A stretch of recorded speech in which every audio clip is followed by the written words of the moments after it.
Hey guys, today I'm going to show you how to set up your English portfolio for 10th grade. A little bit different this year than portfolios you've made in the past. If you've made them for other classes, is this year we're going to put them into your Google site for you. And so all you're going to have to do is go to the Google Sites page, which is sites.google.com. And when you get to that site, you're going to have all of your Google Sites that have been created for you. Now, the one that you're going to need to look for is going to say your first name, your last name, and then it's going to say SLHS English Portfolios, or it might say first name, last name, English Portfolio. We'll let you know what it is named in your Sites page. And so when you click on that, then you are going to get your English portfolio template.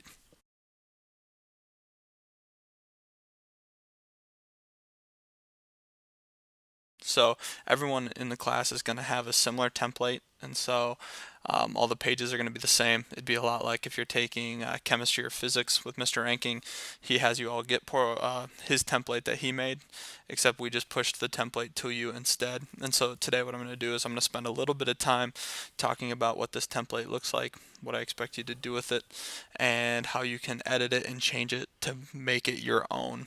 So if we look here, you can see this is the home page, and on the home page we're asking you to put a photo of yourself, a short biography, and then a quote of quality in there. And so your teacher will go over a little bit of what we expect for that. But if you want to edit a page, there's two ways that you can do it. And I'm sure a lot of you are familiar with Google Sites. But if you're not, one of the ways that you can edit this page is by clicking on the little pencil. So when you click on that, then it allows you to edit the page and type and add pictures and all of that. The other way, which is faster and it makes you use Google Sites a lot more quickly, is you can just hit the E button on your keyboard. So I hit E and then it's already done. I can hit Control S and it will save that automatically as well. So some of these keyboard shortcuts are nice to know when you're going to edit your portfolio. So that is the home page. And so at some point you're going to want to put those into your page so it makes it a little bit more personal. Across the top, what we've done is we've added 4 tabs, and these are where your standards go. And so you guys have been in courses that have been standards based already. I guess the one thing that I would like to say is that standards based grading is no different than anything you've already done. It's been how teachers should have been teaching for years because it's a expectation. Teachers have standards they need to teach to, and that's what you're tested on when you take your standardized test. That's how schools get money, based on how well you do on those standards. The only difference is now we're telling you what those standards are. So don't get too hung up on the standards. They've been there forever. We're just telling you what they are. So here are our tabs, and you can click on each individual tab and see the standards, or see the things that you're expected to learn by the time you're done with your English. So if I click on the writing tab, it's going to tell me the different standards. And sometimes they can get a little confusing because they have letters and numbers, but I just want to tell you what they mean. So this is the writing tab, and this is standard W.9-10.1. What that means is it's the W writing standard, 9-10 for 9th and 10th graders, and it's the first standard. Writes arguments to support claims using valid reasoning or substantial evidence. That is your standard. So writing standard number 1 for 9th and 10th graders. This is the writing standard number 2 for 9th and 10th graders. Writing standard number 7 for 9th and 10th graders. So this is the nice thing, is that your teachers have gone through and they've picked out the ones that are most important. Really, there's a ton of standards, and you don't even need to show necessarily all of them. They're assessing you on certain key ones. And so they've broken these up into persuasive and argumentative writing, research, narrative writing, range of writing, and the standards that you need to meet. Now, if you'd like to know more about each standard, they are linked. So let's say you go to the writing tab and you see writing standard 1 for 9th and 10th grade. Writes arguments to support claims using valid reasoning and substantial evidence. So if I click on that, it's going to take me to that standard page, and this is where you get all the details that seem confusing that you probably don't even really need to know, and then a rubric for how you're going to be assessed for that standard. So it's just kind of a way for you to know what you're learning, which is always a good thing. Don't make it more stressful than it needs to be. So that's your writing tab. Then we have the speaking and listening tab. Same as last, we have four different standards here. One of them combines two of them. Then you have the speaking and listening standard 4 for ninth and 10th, speaking and listening 5 and 6. Here is your reading standards, and then here is your language standards. And so these are what you're going to learn throughout the year and things that you probably learned last year as well.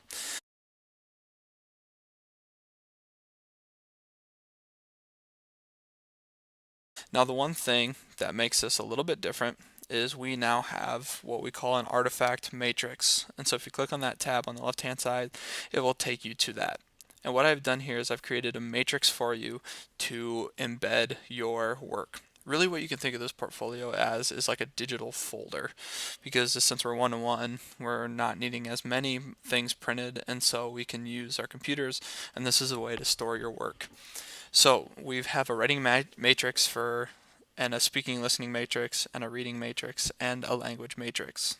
Okay, so we have 1, 2, 3, 4, 5 standards for writing, and again, if you go to the writing tab, you're going to see the 5 right there. So it matches up perfectly. We'll go back to the artifacts matrix and we can see that there's our 5. And then these are just blank pages for you to add your artifacts to. So let's say that I want to upload a document that's going to fit the number 1 standard for writing. If I just put my mouse over each of these, it'll tell me what it is. So it writes arguments to support claims using valid reasoning and substantial evidence. So let's say I wrote a paper in a class that did just that, and I want that to count. What I'm going to do is I'm going to go to my first blank page, writing artifact number 1, and I'm going to hit E to edit it. And it's loading the editor, and then I'm going to put my writing in here. So to do that, you can go up to Insert, go to Drive, because I'm guessing most of your papers are in Google Drive. I'm going to go to a document, and then I can go through all of my documents and I can add what I wrote. So I could pick any of these documents and I could put them into my page. So I don't even know what a lot of these are, but I could just click on one of them. Let's say this one. I'm going to select it. I'm going to save it, and then it's going to be this gray box. I just have to save the page again, and there is my artifact right there. So let's say that met standard 1, and then I could write a little bit about that, what it is. Now the only thing is I need to title this page. So if I hit E to edit the page, I could say this is my storyboard. I'll save it. Oops. I'll save it again.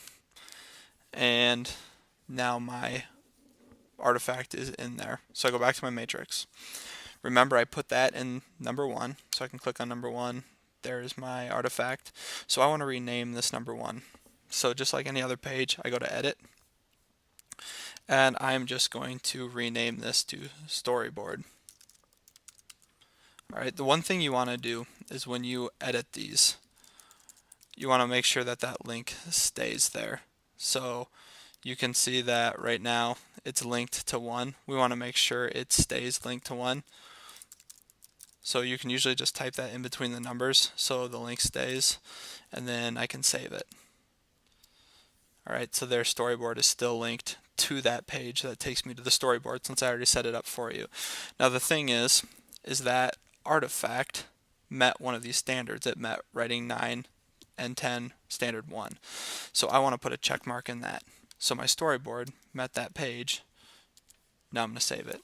So your teacher can look at your writing matrix and they can see that you've checked off that you've done something that meets that standard, and they could look at the artifact, they could click on it, and then they could see your work. And you could just go through all of these. Now I'm guessing as sophomores you have a lot of items in your drive that meet one or multiple of these standards. So what you might want to do is start looking through your drive and seeing what assignments you've done or what assignments you have in the future that meet some of these. Get familiar with your standards so you could always look back and you could add things into it. Losing him was blue like I never known. Missing him was dark gray all alone. Forgetting him was like trying to know somebody you never met. But loving him was red.